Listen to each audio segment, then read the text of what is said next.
Assalamualaikum warahmatullahi wabarakatuh. Oke teman-teman semua, di sini saya akan menjelaskan mengenai cara menentukan nilai dari sebuah integral e cos 3x plus 1 dx. Pembahasannya, pertama-tama kita misalkan u sama dengan x, du sama dengan dx, dv sama dengan cos 3x plus 1 dx.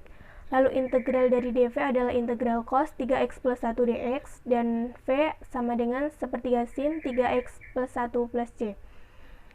Setelah kita misalkan, kita masukkan rumusnya. Integral e cos 3x plus 1 dx sama dengan u kali v dikurangi integral v kali du. Lalu kita masukkan hasil dari pemisalan tadi ke dalam rumusnya. X kali sepertiga sin 3x plus 1 dikurangi integral dari sepertiga sin 3x plus 1 dx sama dengan sepertiga x sin 3x plus 1 dikurangi negatif sepertiga dikali sepertiga cos 3x plus 1 plus c. Lalu hasilnya sepertiga x sin 3x plus 1 ditambah sepersembilan cos 3x plus 1 plus c.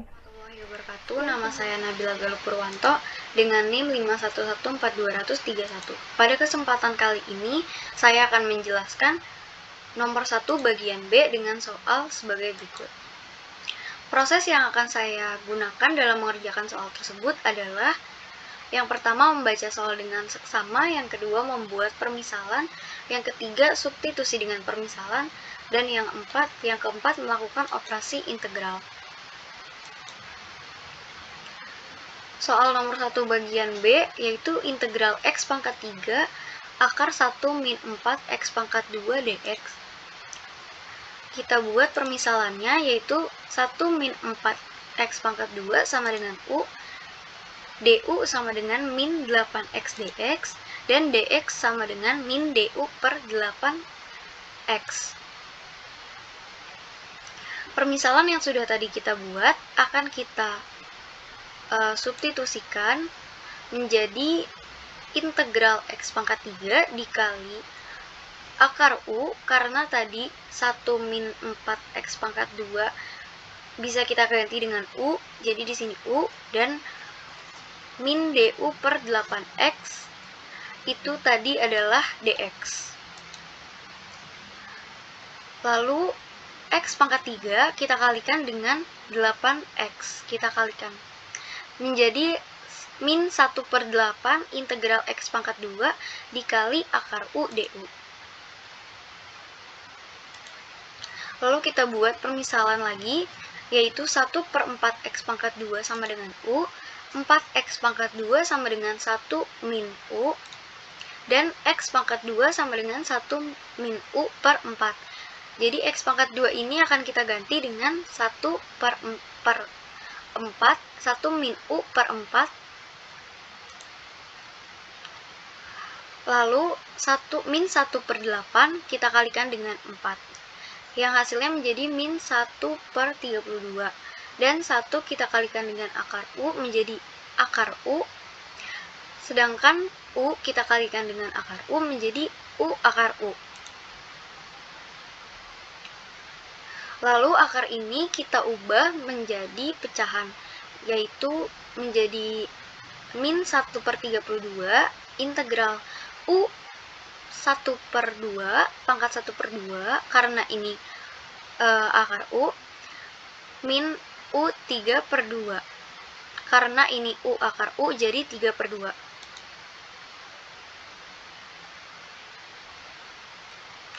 Lalu dari sini mulai kita integralkan sebagai berikut.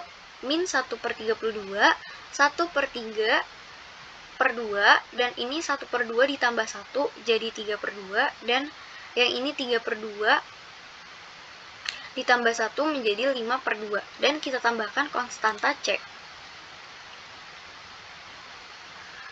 Lalu pecahan ini kita ubah kembali menjadi akar, jadi hasilnya min 1 per 32, 2 per 3 akar u pangkat 3 dikurang 2 per 5 akar u pangkat 5 ditambah C. Dan min 1 per 32 ini kita kalikan ke dalam akar, jadi hasilnya min 1 per 48 akar U pangkat 3 ditambah 1/80 akar U pangkat 5 plus C.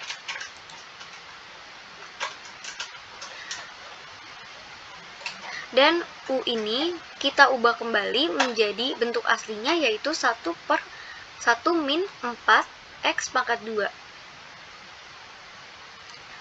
Jadi hasil akhirnya adalah 1/80 akar 1/4 X pangkat 2 pangkat 5, karena di sini ada pangkat 5, dikurang 1/48, U diganti menjadi 1/4 X pangkat 2, dan di sini ada pangkat 3, jadi di sini pangkat 3 plus C. Assalamualaikum warahmatullahi wabarakatuh. Perkenalkan, saya Zaimah Badiatul Maufiroh, NIM 51114200033. Saya dari kelompok 1. Di sini saya akan menjelaskan soal nomor 2. Soalnya yaitu lim X mendekati Pi/2 kali tan E kali in sin X. Kita selesaikan in sin X terlebih dahulu. Untuk penyelesaian in sin X yaitu Y sama dengan in X, maka Y turunan sama dengan F turunan X per Fx. Maka dy per dx sama dengan turunan sin X per sin X. Hasilnya cos X per sin X. Sehingga hasilnya untuk in sin X yaitu didapatkan cos X per sin X. Lalu kita masukkan ke dalam soal. Lim X Pi/2 dapat dikatakan lim X mendekati 90 derajat dikali tan X kali cos X per sin X. Kita dapat merubah tan X terlebih dahulu. Tan X bisa dirubah dengan sin X per cos X. Sehingga lim X mendekati 90 derajat kali sin X per cos X kali cos X per sin X. Lalu kita masukkan X-nya yaitu 90 derajat. Maka lim X mendekati 90 derajat kali sin 90 derajat per cos 90 derajat kali cos 90 derajat per sin 90 derajat. Di sini kita bisa mencoret sin dengan sin 90 derajat dan cos 90 derajat dengan cos 90 derajat, sehingga hasilnya 0. Maka hasil dari lim X mendekati Pi/2 atau mendekati 90 derajat tan E kali in sin X sama dengan 0. Terima kasih, mohon maaf apabila ada kekurangan. Wassalamualaikum warahmatullahi wabarakatuh. Assalamualaikum warahmatullahi wabarakatuh. Sebelumnya perkenalkan, nama saya Muhammad Reza Palevi, nomor induk mahasiswa 5111420029 dari Prodi Teknik Sipil angkatan 2020 dari Rombel 1. Pada kesempatan kali ini, saya mendapat bagian untuk menjelaskan soal nomor 4, yaitu kapan suatu integral dikatakan sebagai operasi integral tak wajar. Oleh karena itu, saya mohon izin untuk menjelaskannya sesuai apa yang saya paham. Dalam mendefinisikan integral tentu, integral f(x) dx, di mana integralnya memiliki batas dari A sampai B sebagai limit jumlah Riemann. Ada dua syarat yang harus dipenuhi. Yang pertama, batas pengintegralannya berhingga. Dan yang kedua, integran fx berhingga pada selang A, B. Integral dikatakan sebagai integral tak wajar jika paling kurangnya tidak memenuhi salah satu syarat di atas. Atau bisa dikatakan integral tak wajar itu integral yang batas pengintegralannya tak hingga atau nilai integran fx-nya tak hingga. Nah, tadi kan ada dua jenis tuh. Mengapa integral dikatakan sebagai integral tak wajar? Yang pertama, karena batas pengintegralannya tak hingga. Dan yang kedua, fungsi integran fx-nya tak hingga. Mari kita bahas satu persatu. Yang pertama kita bahas dari batas pengintegralannya tak hingga. Yang dimaksud dalam batas pengintegralannya tak hingga itu ada tiga kondisi. Yang pertama, batas bawah pengintegralannya min tak hingga. Bisa kita lihat pada integral fx dx dengan batas dari min tak hingga sampai b. Kita asumsikan limit A mendekati min tak hingga. Maka integral fx dx dengan batas dari A sampai B, limit A mendekati min tak hingga fx dx. Dan kondisi yang kedua yaitu integral yang batas atas pengintegralannya tak hingga. Bisa kita lihat juga pada integral f(x) dx dengan batas dari a sampai tak hingga, kita asumsikan limit b mendekati tak hingga. Maka integral f(x) dx sama dengan limit b mendekati tak hingga f(x) dx. Jika nilai operasi limit tersebut ada dan berhingga, maka integral disebut konvergen. Jika tidak ada, maka operasi integral tersebut disebut divergen. Dan kondisi yang ketiga adalah integral yang batas bawah pengintegralnya min tak hingga dan batas atas pengintegralannya tak hingga. Bisa kita lihat pada integral f(x) dx dengan batas min tak hingga sampai tak hingga, sama dengan integral f(x) dx dengan batas min tak hingga sampai c ditambah integral f(x) dx dengan batas c sampai tak hingga.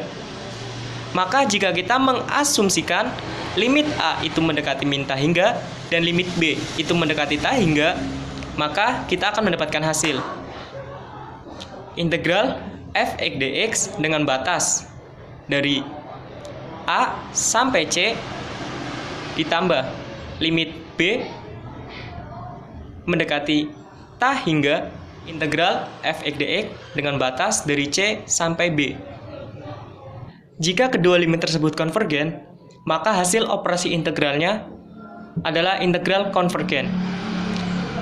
Namun, jika salah satu operasi limitnya divergen, maka operasi integralnya juga divergen.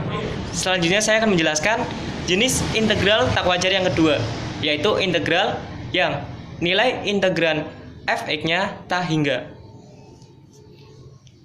Bisa kita lihat pada integral f(x) dx dengan batas dari a sampai c dengan fungsi f tidak terbatas di titik a.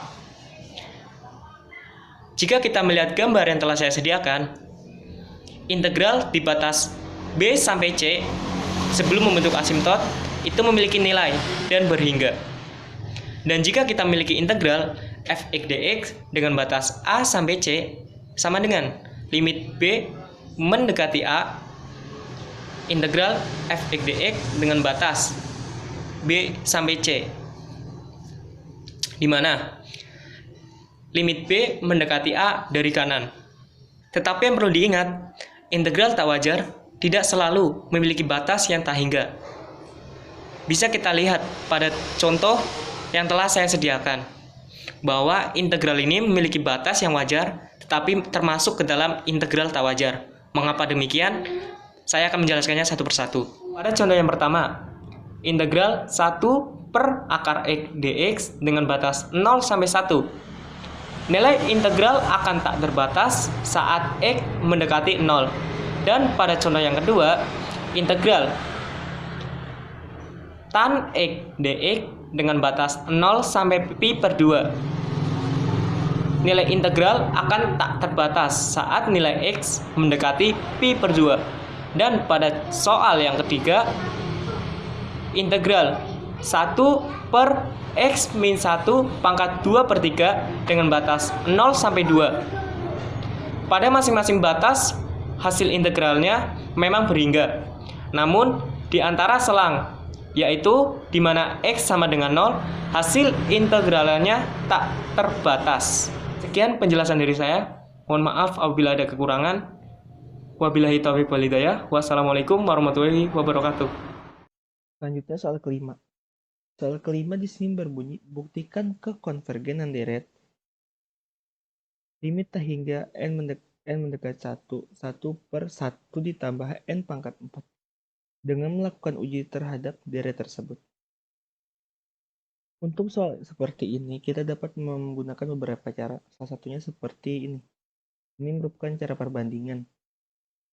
Seperti yang kita ketahui, 1 per n pangkat 4 merupakan deret hipermonik. Jadinya kita di sini bisa membuat Bn sama dengan 1 per n pangkat 4. Dan An-nya merupakan 1 per 1 ditambah n pangkat 4. Dikarenakan 1 per n pangkat 4 merupakan deret hipermonik, kita bisa membuat perbandingan P sama dengan 1 per n pangkat 4 lebih besar atau sama dengan 1 ditambah 1 per 1 ditambah n pangkat 4. Sehingga dikarenakan 1 per n pangkat 4 merupakan bilangan konvergen, maka limit T hingga n sama dengan 1 per 1 ditambah n pangkat 4 juga merupakan deret yang konvergen. Terima kasih.